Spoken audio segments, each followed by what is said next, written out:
Two alien women, one question, and they didn't stop until I gave in. Our first contactor. The emergency thrusters sputtered their final breath as Elian Nash guided his damaged spacecraft toward the surface of the uncharted planet.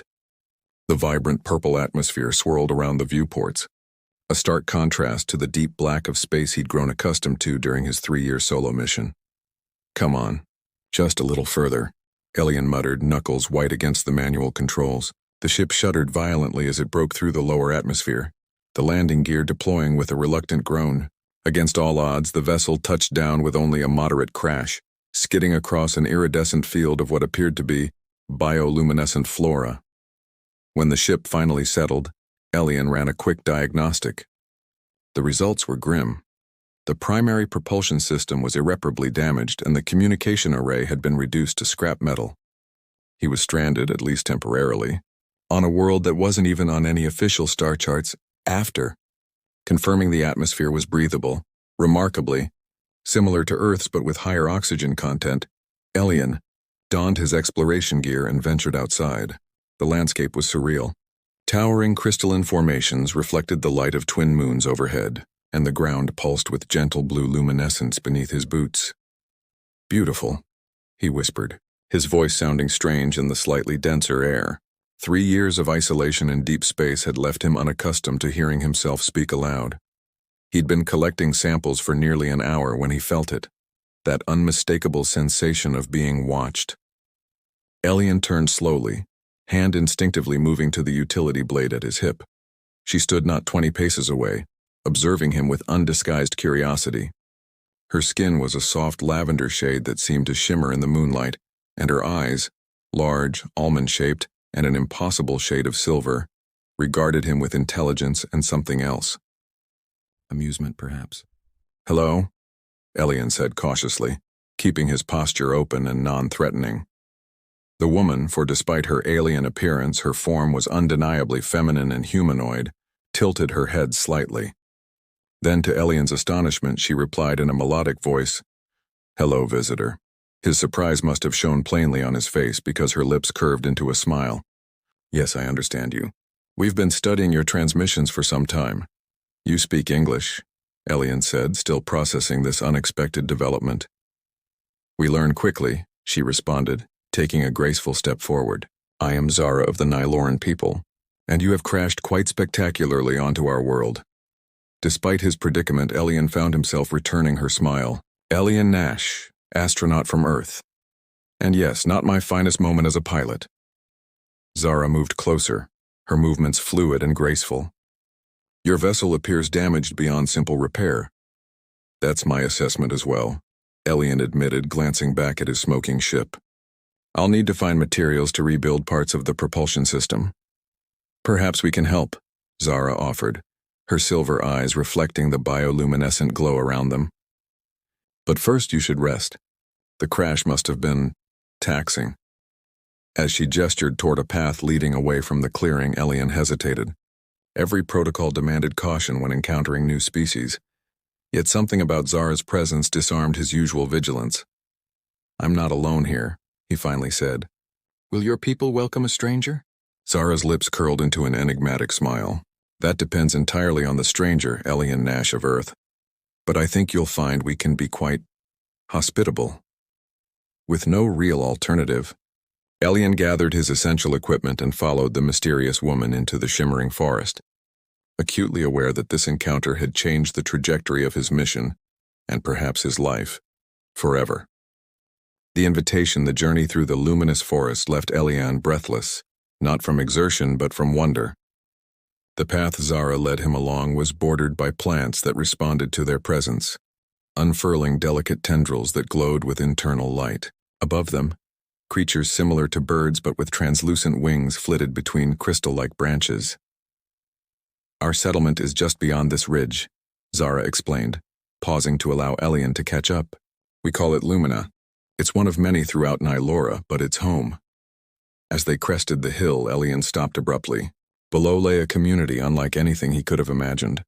Structures that seemed to grow organically from the landscape, spiraling upward in graceful curves, all pulsing with the same bioluminescence as the surrounding flora. "It's incredible," he murmured. It's modest by our standards, Zara replied with a hint of pride in her voice. But it serves us well. As they descended into the settlement, curious eyes followed their progress. The Nylorans resembled Zara, tall, graceful beings with varying shades of purple skin, though none quite matched her particular lavender hue.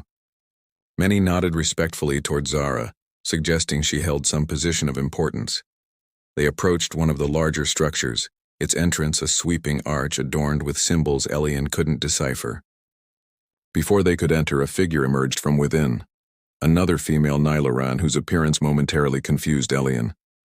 She was nearly identical to Zara, though her skin tone was a deeper violet, and her silver eyes held a more mischievous glint. "Sister, you've brought the Skyfaller," the newcomer said, her gaze traveling over Elian with undisguised interest. "This is Elian Nash of Earth," Zara introduced him formally. "Elian, this is my twin sister Nyra."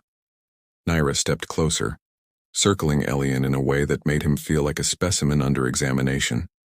"Fascinating," she murmured. "So similar to us, yet so different." "The council will want to meet him," Zara stated, a slight edge to her voice as she watched her sister's assessment. "The council can wait until morning," Nyra countered with a dismissive wave. "Our guest needs rest and nourishment after his ordeal." She turned to Elian with a smile that was somehow both welcoming and predatory. "Unless humans don't require such things." "We do," Elian confirmed, acutely aware of the subtle tension between the sisters. "And I'd be grateful for both." "Then it's settled," Nyra declared, taking Elian's arm with surprising familiarity. "He'll stay in the visitors' quarters adjacent to my chambers. I'll see to his needs." Zara stepped forward. "I believe the east quarters would be more appropriate. They're closer to the repair facilities where we can begin assessing his ship's requirements." Elian found himself caught in an unspoken battle of wills between the twins, each staking some claim on his presence. The intensity of their focus made his skin warm despite the cool evening air. "Perhaps," Nyra conceded after a moment, "we can both ensure our visitors' comfort." Her smile returned, directed at Elian. "Would that arrangement satisfy you?" Before he could respond, Zara intervened. "I've already initiated contact. Protocol dictates I maintain primary responsibility for our guest." "Always the one for protocol," Nyra sighed dramatically, but released Elian's arm. "Very well, sister. But I insist on showing him our hospitality customs tomorrow." As they led him into the structure, Elian sensed that his arrival had disturbed some delicate balance between the twins. What he couldn't determine was whether this disruption was coincidental or somehow anticipated, even desired. The quarters they provided were surprisingly comfortable, with surfaces that adjusted to his body's contours and ambient lighting that responded to his movements. After a meal of exotic fruits and a beverage that tasted like honeyed starlight, Elian found himself alone with Zara. "Your sister seems intense," he ventured. Zara's expression softened. "Nyra experiences everything deeply. It's her nature." She hesitated before adding, "We may look alike, but we are quite different." "And what's your nature?" Elian asked, surprising himself with his boldness. Zara met his gaze, the silver of her eyes capturing the room's gentle light. "I observe. I consider. I protect what matters." Her voice lowered slightly. "And sometimes I find myself drawn to things I don't fully understand." The implication hung in the air between them, charged with possibility. Elian felt a pull toward her that transcended the alienness of their meeting, a connection that seemed to resonate at a frequency just beyond rational explanation. "Rest now," Zara said finally, moving toward the entrance. "Tomorrow will bring many questions, from both my people and, I suspect, from you." As she disappeared into the corridor, Elian settled onto the responsive surface of the Nyloran bed, his thoughts filled with lavender skin and silver eyes, wondering what dreams might find him in this strange new world. Cultural exchange morning on Nylora brought a light that filtered through translucent walls in prismatic patterns. Elian woke to find fresh clothing laid out for him, garments similar to the flowing attire the Nylorans wore, but modified to accommodate his different physiology. The fabric felt impossibly light against his skin, yet provided comfortable warmth. He had just finished dressing when a soft chime announced a visitor. Rather than Zara as he'd expected, Nyra stood at the entrance, her deeper violet skin complemented by attire adorned with intricate silver patterns. "Good waking, Earthman," she greeted him with a smile. "I've come to fulfill my promise of cultural education." "What about Zara?" Elian asked, noting the satisfaction that flickered across Naira's features at his question. "My sister has been called to council duties. She asked me to begin your introduction to our ways." Nira extended her hand in a gesture surprisingly similar to a human invitation. "Unless you'd prefer to wait alone?" Curiosity won out over caution. "Lead the way." Naira's tour proved fascinating. Unlike Zara's measured explanations, Naira shared information in enthusiastic bursts, pulling Elian from one wonder to another. She showed him gardens where plants responded to musical tones, workshops where artisans shaped materials with touch and thought, and communal spaces where Nylorans gathered in harmonious conversation. "Your society seems so peaceful," Elian observed as they paused by a reflecting pool. No visible conflicts, no poverty or struggle. Nira's expression grew more serious than he'd yet seen. "We learned long ago that external harmony begins with internal balance. But that doesn't mean we don't experience tensions." Her eyes met his with unexpected intensity. "Some desires run deeper than societal structures." Before Elian could explore this statement, Nira brightened again. "Come, I want to show you something few outsiders have seen." She led him to a secluded grotto, where crystal formations created natural chambers. Inside, the air was thick with a sweet scent that made Elian's head swim pleasantly.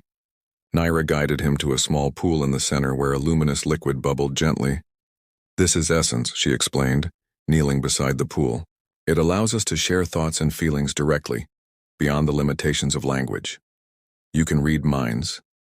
Elian asked, suddenly wary. Nira laughed, the sound like chimes in the resonant space. "Not minds, emotions, impressions, sensations. It's intimate but not invasive." She dipped her fingertips into the liquid which clung to her skin in glowing droplets. "Would you like to experience it?" The offer hung between them, laden with implications. Elian hesitated, torn between scientific curiosity and instinctive caution. "Perhaps another time," came Zara's voice from the entrance. She stood watching them, her expression carefully neutral. "The council is ready to meet our visitor, Naira. You've had your morning with him." A flash of annoyance crossed Naira's features, but she recovered quickly. "Of course, sister. We were just exploring connections between our species." "I'm sure you were," Zara replied dryly. To Elian, she added, "The council will help determine how best to repair your ship." As they left the grotto, Elian noticed how Zara maintained a precise distance from him, close enough for conversation but without the casual touches Nira had frequently initiated during their tour. "Your sister was showing me your culture," Elian offered, feeling oddly compelled to explain. "Naira shows what intrigues her," Zara responded. "There are aspects of our society she finds less entertaining." They arrived at a circular building where 7 Nylorans of varying purple hues awaited them. The meeting was formal but not unfriendly, focusing primarily on practical matters of Elian's stay and his ship's repairs. When the council session ended, Zara escorted Elian to a vantage point overlooking both the settlement and the distant crash site. In the daylight, he could see teams of Nylorans already working around his vessel. "Your people are being incredibly helpful," he said, genuine gratitude in his voice. "We value knowledge and exchange," Zara replied. After a moment's hesitation, she added more softly, "And some of us value connections that transcend differences." Her hand moved slightly closer to his on the railing, not quite touching but close enough that Elian could feel a subtle energy between them. Unlike the provocative chemistry Naira projected, this tension felt deeper, more meaningful. "Naira mentioned something called essence," Elian said. "She said it allows sharing of emotions." Zara's silver eyes darkened slightly. "Essence is sacred, not a curiosity to be experienced casually." Her gaze met his directly. "When Nylorans share essence, it creates bonds not easily broken." The implication was clear, and Elian felt a surge of warmth at the protective concern behind her warning. As the twin suns began their descent toward the horizon, casting the landscape in amber and rose, Elian realized he was developing feelings for Zara that transcended scientific interest or gratitude. "What happens when those bonds form between different species?" he asked quietly. Zara's expression softened into something vulnerable and honest. "That," she whispered, is something neither our science nor our traditions have yet explored. Midnight Confession.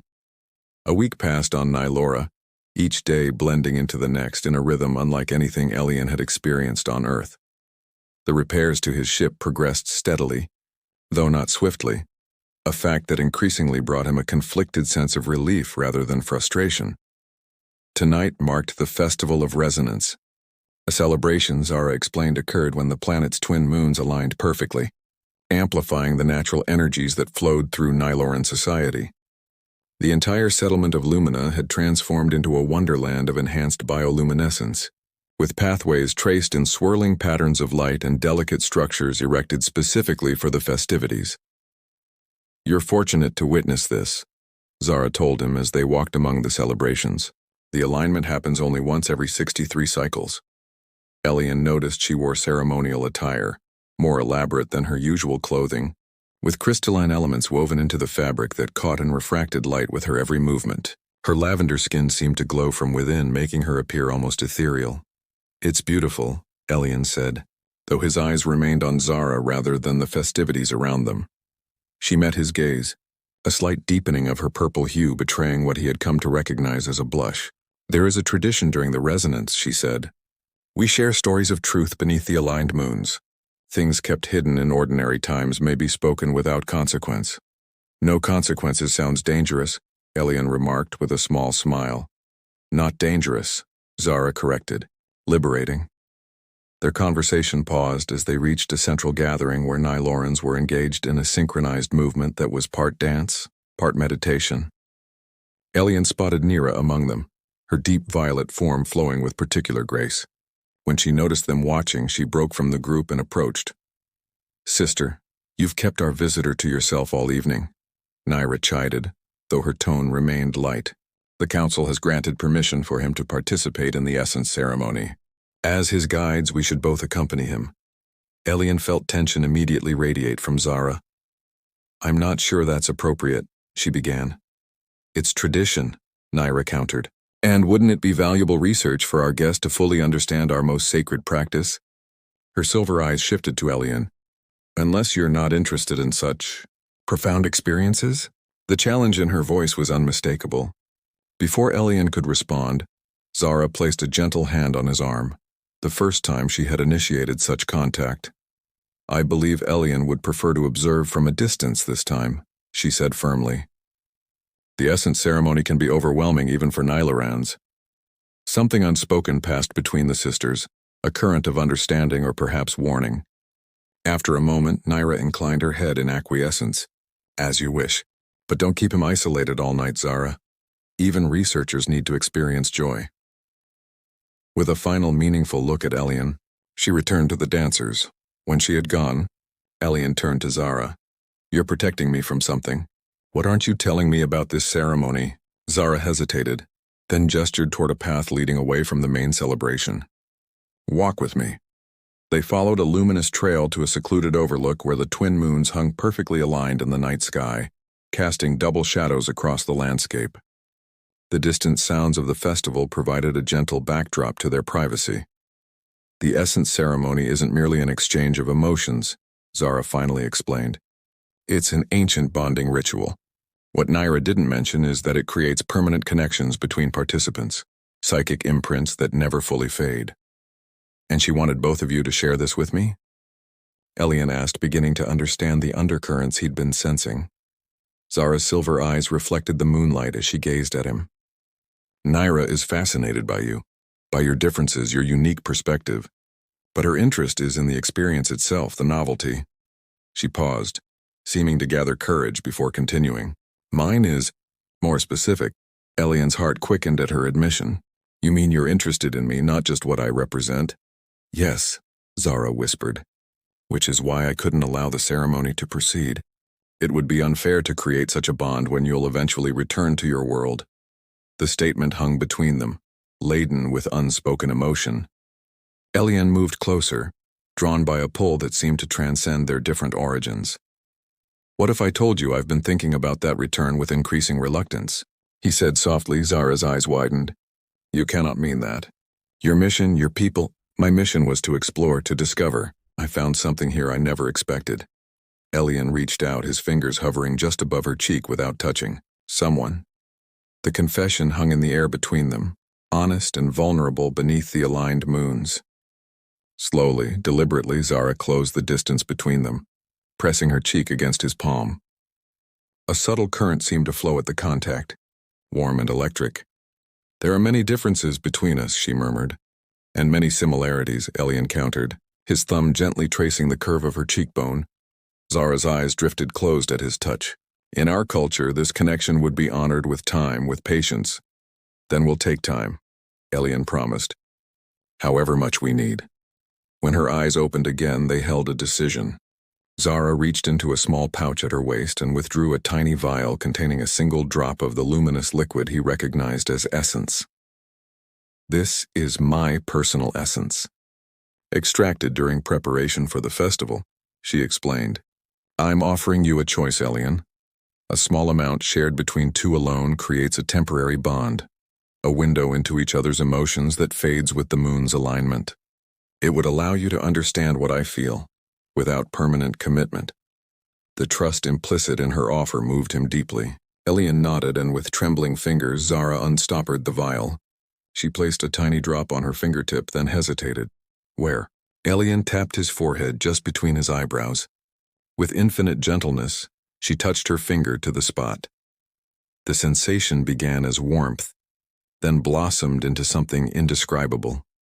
A fusion of emotion and awareness that transcended language. In that moment, Elian felt Zara's curiosity about him, her protective nature, her internal conflicts between duty and desire. Most overwhelming was the depth of her growing affection, complex and multifaceted, yet unmistakably similar to what humans would call love. When he opened eyes he hadn't realized he'd closed, Elian found Zara watching him with vulnerable hope. Without words, he leaned forward and pressed his lips gently against hers, a human gesture of affection she had never experienced, yet immediately understood through their temporary bond. Under the twin moons of Nylora, they remained together, two beings from different worlds discovering the universal language of connection. The choice. The morning after the Festival of Resonance brought clarity that illuminated more than just the Nyloran landscape. Elian woke with the lingering warmth of the essence bond still echoing in his consciousness, though the direct connection had faded with the moon's separation. What remained was understanding, of Zara, of himself, and of the decision that now loomed before him. His ship's repairs were nearly complete. The Nyloran engineers had not only fixed the damage, but had incorporated some of their own technology, improving the vessel's efficiency beyond its original capabilities. Within days it would be ready for departure. Elian found Zara at the repair site reviewing progress with the technical team. She sensed his approach before he spoke, turning to greet him with eyes that held both joy and sadness. Your ship will be flight-worthy by tomorrow's sunset, she informed him. The Council has approved the inclusion of several technological exchanges as gifts to your people.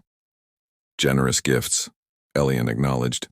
Though the prospect of departure now filled him with unease rather than anticipation, they walked together to a quiet area away from the workers. The unspoken question hung between them, neither quite ready to give it voice. I spoke with the Council this morning, Zara finally said.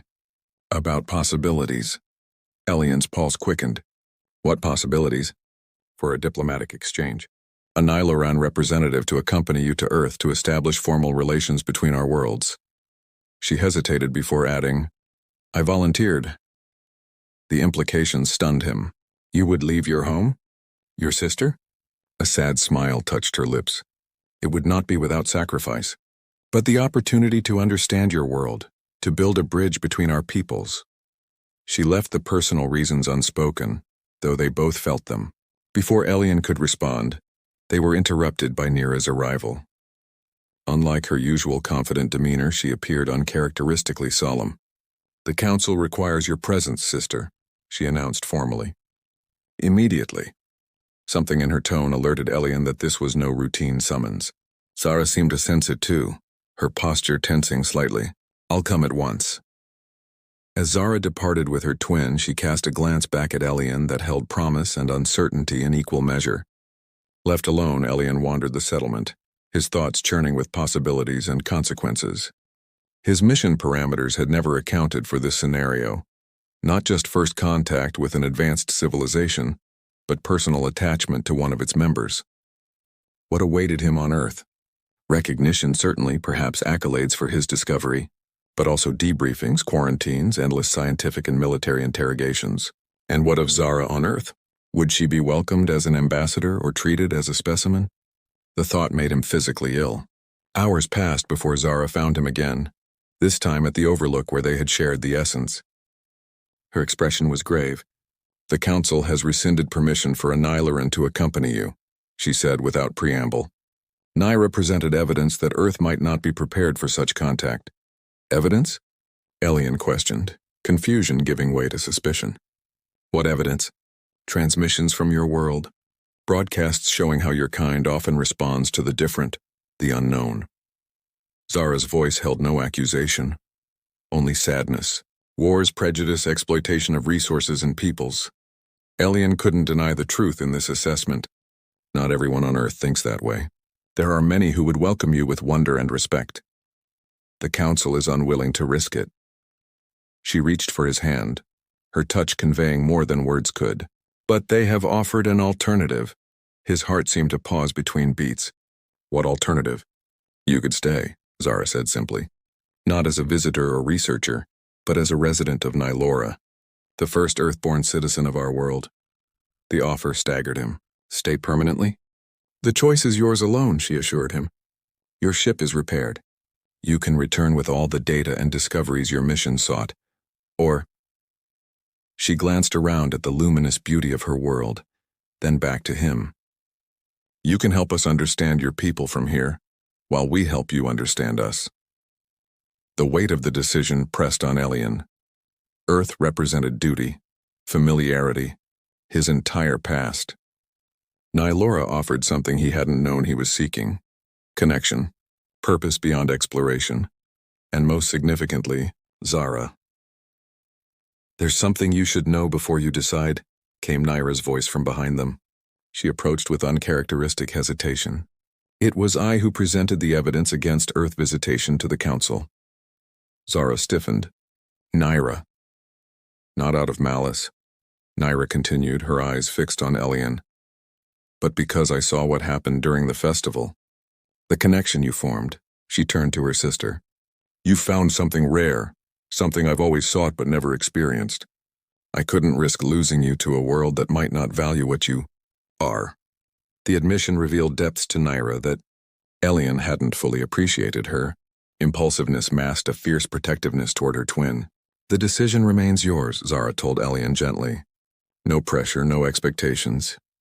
Elian looked between the sisters, then out at the horizon where his ship waited. 3 years in deep space had taught him about isolation, about the fundamental human need for connection.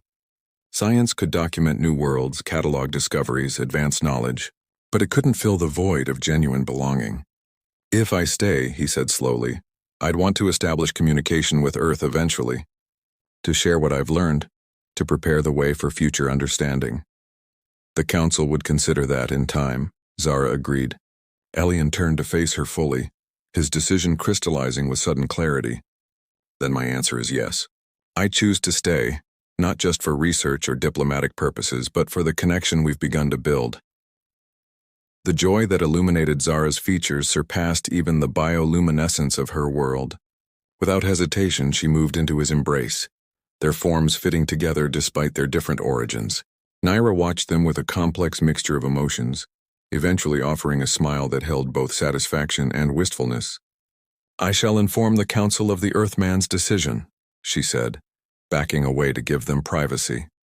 As twilight descended on Nylora, Elian and Zara remained at the overlook, discussing the practicalities and possibilities of their unprecedented situation. There would be challenges ahead, cultural adjustments and unexpected hurdles. But beneath the alien stars with the gentle glow of lumina spread below them, Elian Nash, explorer, astronaut, and now pioneer of a different kind, felt he had finally discovered what his years of searching had truly been seeking. Not just new worlds, but a place within one where he truly belonged. In Zara's silver eyes he found both reflection and revelation, the promise of a journey far more profound than any spacecraft could travel, the exploration of connection across differences that seemed, in this moment, far less significant than what they shared. "Welcome home," Zara whispered as the first stars of evening appeared in the purple Nylaran sky.